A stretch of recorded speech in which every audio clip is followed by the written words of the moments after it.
అదే మన కేసీఆర్ ఓట్లల్లో చెప్పకపోయినా ఎలక్షన్ చెప్పకపోయినా రైతు బంధు ఇయ్యలేదావే. కరోనా వచ్చిన రైతు బంధు ఇచ్చిండు. కరోనా కష్టకాలంలో కూడా మంత్రుల ఎమ్మెల్యేల జీతాలు బంధు పెట్టిండు.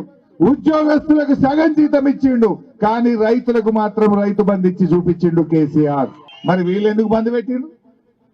15,000 ఇస్తామన్నారు, ఇంత 10,000 ఎగ్గొట్టిండ్రు. రైతు కూలీలకు 12,000 ఇస్తామన్నారు, అది కూడా ఎగ్గొట్టిండ్రు.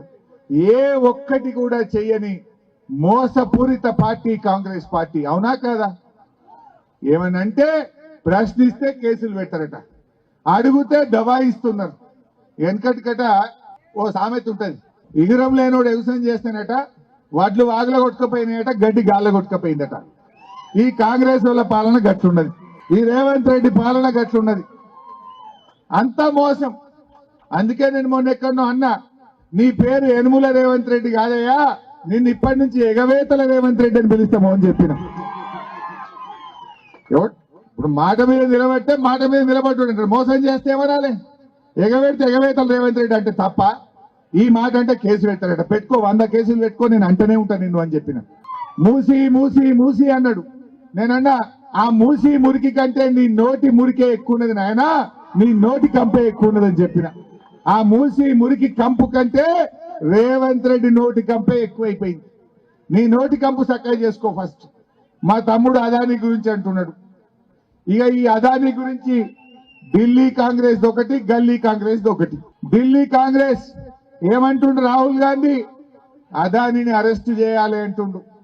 మరి అదానీ దగ్గర 100 కోట్లు తెచ్చుకున్న రేవంత్ రెడ్డిని ఏం చేయాలనో కూడా రాహుల్ గాంధీ చెప్పాలి. ఇప్పుడు 100 కోట్ల చెక్కు తీసుకున్నావు కదా మొన్న, మరి అదానీని అరెస్ట్ చేయాలని ఢిల్లీలో ఉండే రాహుల్ గాంధీ మాట్లాడితే, గల్లీలో ఉండే రేవంత్ రెడ్డి 100 కోట్లు తెచ్చిండు అదానీ దగ్గర. మరి ఈయన ఏం చేయాలనో కూడా ఇలా రాహుల్ గాంధీ చెప్పాలని చెప్పి నేను కోరుతా ఉన్నా. రాహుల్ గాంధీ ఏమో అదానీని అరెస్ట్ చేయాలంటాడు, రేవంత్ రెడ్డి ఏమో మంగళారతులు పట్టుండు. ఎదురుంగా పోయి ఆయనతో అగ్రిమెంట్లు చేసుకుంటుండు. ఎదురుంగా పోయి రాహుల్ గాంధీతోని అంతర్గత ఒప్పందాలు చేసుకుంటుండు. మరి అదే మన కేసీఆర్ 10 ఏళ్ళు ముఖ్యమంత్రి ఉండే. కేసీఆర్ 10 ఏళ్ళు ముఖ్యమంత్రి ఉంటే అదానీ అంటోంది తెలంగాణలో అడుగు పెట్టనిచ్చిండా? అదానీ అంటోందు ఒక్క రూపాయి అన్న మన తెలంగాణలో కేసీఆర్ లో చేసిండా? మరి కేసీఆర్ ఏమో అదానీ అంటే ముందే ఆయనకు క్లారిటీ ఉంది కనుక ఆయనను తెలంగాణకు దూరం పెట్టిండు.